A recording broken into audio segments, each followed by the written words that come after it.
face up to the changing world environment. The focus is on the enterprise. The macro environment can be analyzed to a great length. But ultimately, how do we respond to it as companies, given what we are? So the focus is really on what can be done within the company. Now, the world is changing for companies in a great many ways. There are evolving expectations from investors, from customers, and employees. Company management has to basically change the way they have been doing their business. But they have help at hand. There is a huge explosion of data which can be mined by companies using intelligent tools to get a better profile of their customers, better management expertise, and better way of doing things. And this is data internal to the company. There is so much data out there on social media, on various other social networks, which can be mined to make intelligent estimates about the profile of your customer, about the changing demand patterns, which we don't actually use.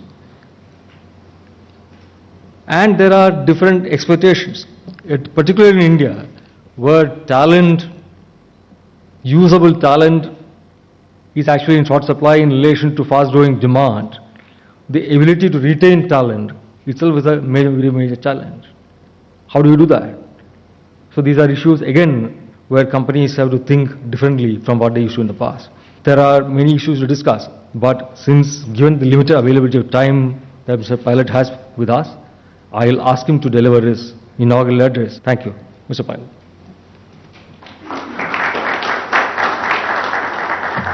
Let me first of all thank you, Mr. Arun, the Economic Times, Times of India Group, for having invited me here, for me to share some of my thoughts. I am no expert in economic strategy and retooling and, companies and what they ought to do.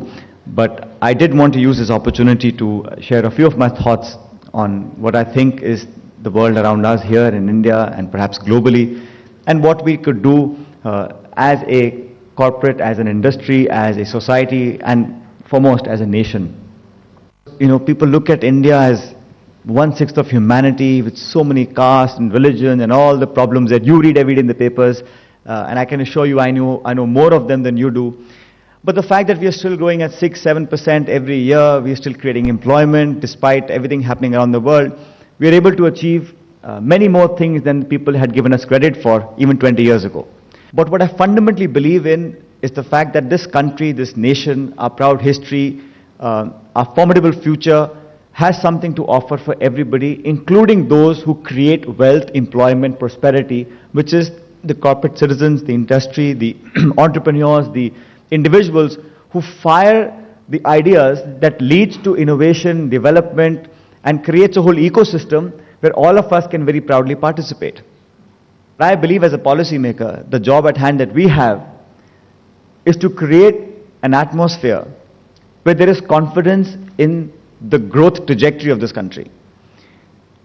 And all the economic indicators, you will have a few blips along the way, but every single economic indicator for a country the size and scale and scope of this nation is looking northwards. But you cannot take success for granted. Things can happen horribly wrong in a very short period of time. And that happens when you take your eye off the ball. Argentina, Mexico, in the late 80s, those were the countries the world was betting on. India has a lot of expectations to live up to. We have a lot of expectations, not just from India, but you see around the world, the kind of focus attention we get today is because of the last 15 years of our progress. But that does not mean that it guarantees the next 30 years of prosperity.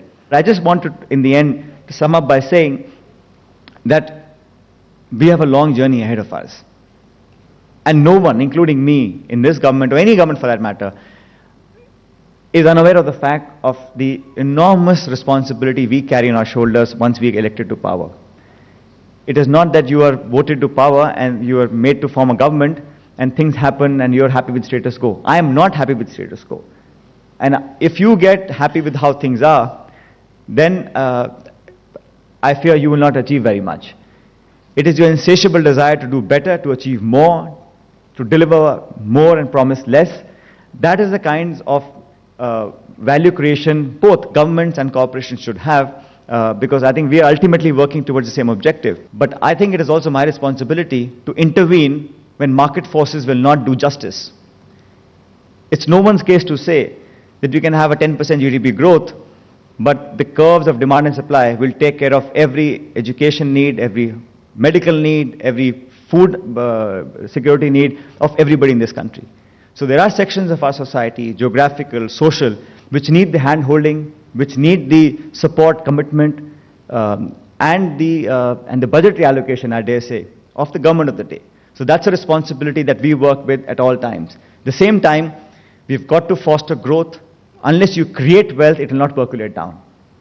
We can argue about how much of it has percolated down, how much of it hasn't, but the fact that unless we are able to generate wealth, we generate growth, we will not be able to achieve our collective objectives. Thank you.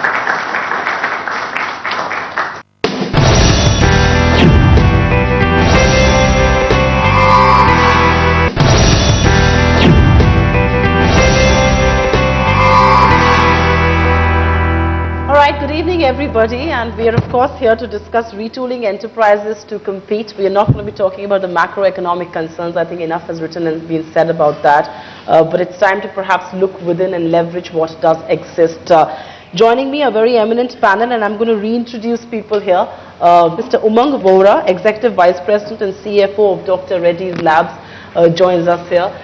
Right next to me is Mr. Damien Marmion, if I've got that name correct. That's right, yeah. And the pronunciation right. He represents Max Bupa. He is the CEO of the insurance venture. I'm Supriya Srini, that represent ETNOW here. On my right, left, of course, is Mr. Rajiv Talwar, Group Executive Director of DLF. And to our extreme left is Mr. Harpreet Duggal, Senior Vice President, India to India Genpact. While I kick off this discussion, of course, there are many macroeconomic concerns and perhaps companies need to re-engineer, companies need to retool. We'll go across the table and just talk about why is there this need to look within right now. I mean, you know, things may be going wrong outside, but it's also time to perhaps look within. We'll begin with Umang and perhaps go around the panel. For me, I think there were really 2 or 3 factors which probably resulted in where we are today and the need to retool. The first was the availability of cheap capital and the ability for everyone to go everywhere.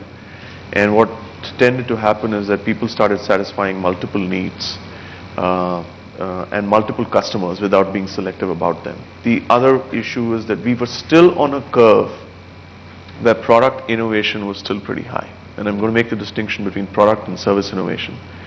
And we're probably seeming, and I think the world's reached a situation in the last 5 to 10 years where product innovation or the rate of new product innovation has dropped and it's shifting more towards the service innovation side. And I think those are the 3 shifts because of which organizations now have to think and retool in terms of what customers they're going to face, work with, what they're going to let go, right? And also look at what they can do in terms of innovation. I buy that point about non-core and core, and I'm going to take it forward with our panelists here. But Damien, if I may ask you this question, the need to retool has perhaps been more vividly felt and imagined right now than it ever has been before. Of course, there is a crisis outside of the companies that companies are, or managements are dealing with. But within, how easy or difficult is it to retool and re-engineer? In Max Bupa, we found it quite easy because we're a young company. And we're actually more agile and it's easier for us to do. And I think we felt there's probably 2 main imperatives, coming back to the earlier question, that we felt it was necessary to get on the retooling platform was, firstly, it drives us to a new level of customer service. And secondly, it provides an environment internally with our employees that is more satisfactory.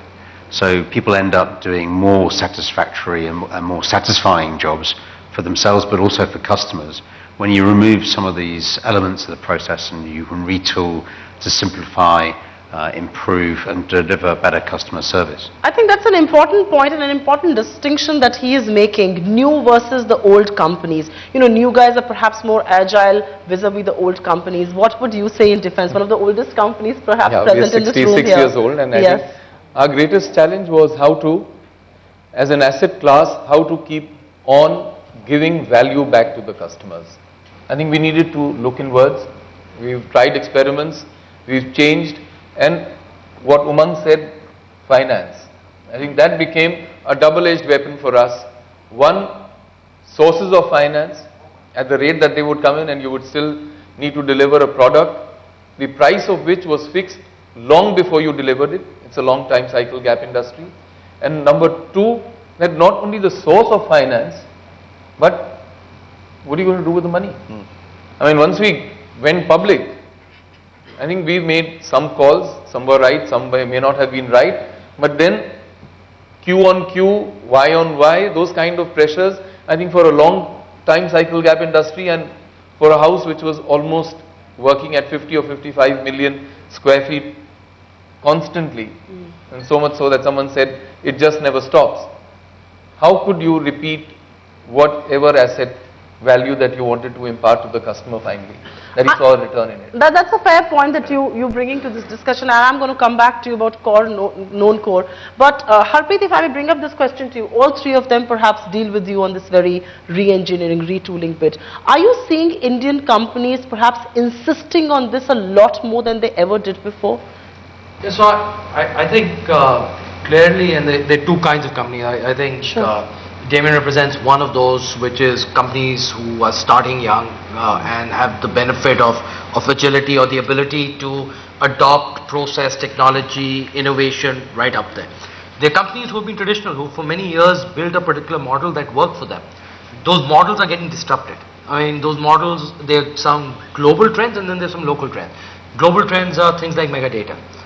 Global trends are things like broadband that we just talked about. You know, it impacts your business more than you ever think. Global trends are the whole globalization and non-isolation of your business from global elements. So there's some global trends and then there are local trends which are causing you to re-innovate your business. So if you don't retool for that, you cannot sustain profitable growth. Let me again begin from my extreme right, Umang. We were speaking about how there was a time when the customer followed the drug that you brought to the market. Today it's the other way around. I mean, you've got to follow the customer and create a demand for a drug that you're bringing to the market. How discerning is a customer today? I mean, how much more demanding is he really? So I think he's very demanding. Even in the case of pharmaceuticals, the customer is increasingly demanding. But just to build on what Harpreet said, I think it's important to recognize we've gone through a phase where there's been enormous convergence across the world, right? Whether it's been enabled by broadband, IT, etc. So we had very diverse customer preferences which have now suddenly converged, and it's very difficult to draw a boundary on what need you're fulfilling. And that's why the customer is now a lot more discerning, because he's learned the power of integration of technologies and of general trends and themes in the world. Customer actually dictating terms. Damien, would you agree with this, that perhaps being relevant to the customer is the biggest challenge for companies today as they exist? Yeah, I think it's very, very challenging, but I'd sort of like a different dimension on this. I don't talk about the customer, because actually there are multiple customer segments. So actually you've got to be differentiated in multiple customer segments. So for example, in our business, we've got 3 groups of customers, and within those we've got other customers. So for example, we have to do, by regulatory demand, we have to do government business, we have to do B2B business, and we have to do B2C. Within B2B and B2C, there are multiple segments. So some of those might be price seekers, some of those might be value seekers, some of them might be service seekers. You've got to provide different elements of your product and your service mix to be able to cater for the different segments you're going to get to. Fair point indeed. There are perhaps customers within the group that you cater to. How much has your business model changed in the many years that you've been in business? We are talking about customers, we're talking about customers, being relevant to customers, we're talking about discerning customers. At the end of the day, it almost seems here in this room that the customer's calling the shots and everybody's simply following them. And the customer doesn't just want value for money anymore. I mean, that's a fair assessment? Customer doesn't want just value for money. I think they want a better quality of life. I think we are all now catering to the fact that, okay, nobody's investing into real estate for making just a good investment, which will get him a high return. We've got to be extremely worried about that, because the moment your increase in value goes below market trends, there's panic in the market. And he has a right to protest. But not only should you meet that, which I must tell you, I mean, one is learning, not only from Sachin Pilot and Mr. T.K. Arun, but everyone on the panel. But it is very true that you've got to give him a return even in such times when rates of interest are down, the value of money, forex, exchange rates are going up. We've got to give him a value where our prices almost double or even go higher than that in projects announced as close as 3 to 6 years. And not only do you have to worry about that, but you've also got to give him a better quality of life, because urbanization is taking a whole new turn. Added to that is that, okay, we are now going high rise, we are now going more dense, you are now going infrastructure deficient. Therefore, how do you give him a lifestyle which he perceives to be better than what he was getting earlier? I think we do have a huge challenge, and the idea is to meet it.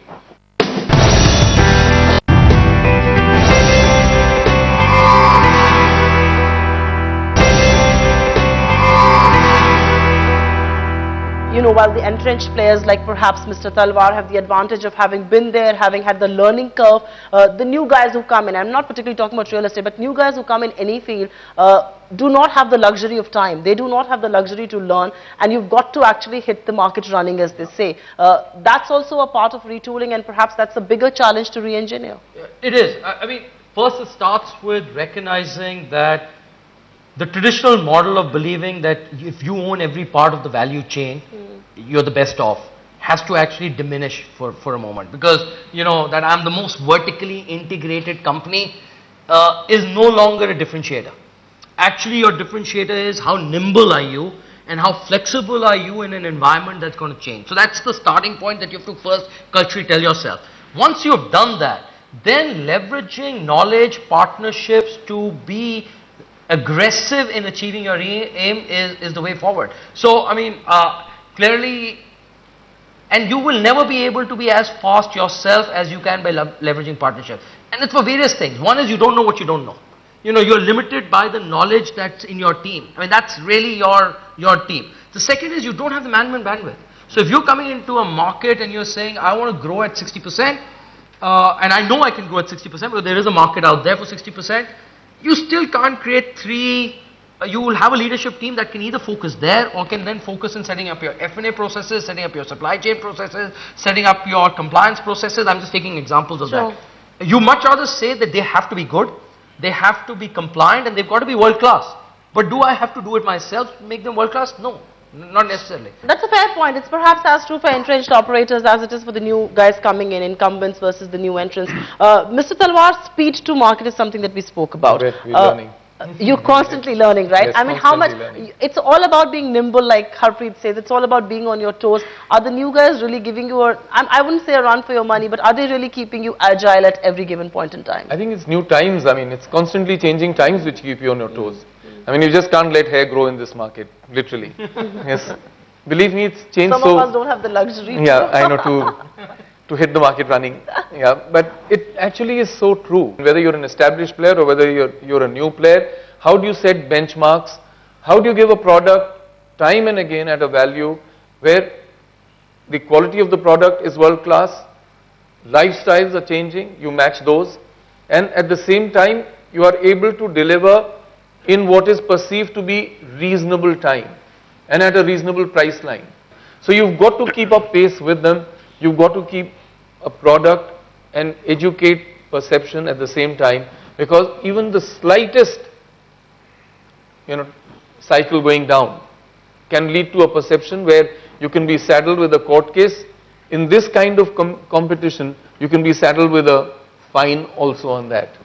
While we are talking about speed to market, and while we are talking about legacy versus non-legacy issues here, understanding the customer, perhaps moving 2 steps forward, is it any different when foreign operators like yourselves come into Indian companies? Does this rock the boat a little, or does it really ease things? Actually, coming into India, probably the biggest barrier we had is because of the environment we live in, with hospitals on one side and dealing with hospitals and also regulations on the other side, is actually how do you come up with innovations and break through those barriers where we haven't necessarily got the scale and ability to get to market. but we've got the new ideas. And that's part of the dilemma there. I think also your question's referring to, if you take Bupa from outside India, it's 67 years old. It's been doing things for a very long time. It's very fixed in some markets and has found, actually, I could say a lot about the UK market, where it's stuck, really is stuck. It's not growing at all. And it's really difficult to make any margin in that market. Versus you look at what's been happening in India, where we're growing at several 100% a year. Max Bupa's now at nearer 230,000 customers in just 18 months. What we've been able to do here isn't necessarily a legacy of what we've had from the UK. And I think that comes about because what you need is to get the right management. Once you get the right management with the right frameworks, we had a mantra which is to beg, borrow and steal. So I spent most of my first year in India in 2009 stealing from all of my Bupa colleagues around the world and bring it in here. And I didn't just hold it to all of those companies outside India. I went through the Max companies and I stole from them as well. And maybe I'm stealing from Genpact as well. I don't know. So we've got some employees that we've been able to prize away that are working with us. So it's actually having that ability and that agility, I think, which was said earlier on, to be able to throw yourself into something and work out where are the opportunities. But I'd say the barrier that we've come across is going to market in regulatory and other environments where actually the scale operators are far better at breaking those down. To Umang, I would want to ask you, we spoke about data initially. There are these lines that are said, data is king and you can do so much with data. It helps you leverage what exists within. Have times changed with data? Does data really drive delivery today? Yes, because for two reasons. The reason we are trying to retool is because we probably all missed a transformational wave, right? So we're back now to turnarounds, and turnarounds are basically nothing but transformations which are tragically delayed, right? So you're back to trying to retool, and the reason for that is you forgot to look at what predictive trends your data was giving you. And I think that's the role of big data now. It begins to predict how customer behaviors are changing, what's the gradient of that change, right, which we probably did not look to in the past. We've spoken about how disruptive business models are required. Retooling or re-engineering requires a certain out-of-the-box, a certain disruptive way of thinking. Where do you see Indian companies are on that? They're highly innovative. They are very open to new models. They're looking to maximize value creation. I actually believe level of innovation in this country is way, way high. I'll just pick a point. What is the next level of innovation that we expect from Indian corporates? Yeah, so in my mind, it's going to be leaner, sharper companies and far greater level of partnerships and looking for expertise. I think companies, in my mind, the companies are saying, I don't know everything. Okay, there are people out there who know this better than me. I benefit by partnering with them. So I think that innovation is going to be towards lean organizations. The pride of being 500,000 people is irrelevant, I think. So to me, that's really the innovation that's going to happen, and it's going to happen in every sphere of their organization, at their enterprise level. Fair enough. So those are closing comments, and like we've said, there's perhaps no way out other than retooling. The external environment can remain the same, but companies can still re-engineer, retool and win at the end of the day. Your customer is important, satisfaction of the customer is important, but so are your employees, and you've got to take them along. Thanks very much for being with us.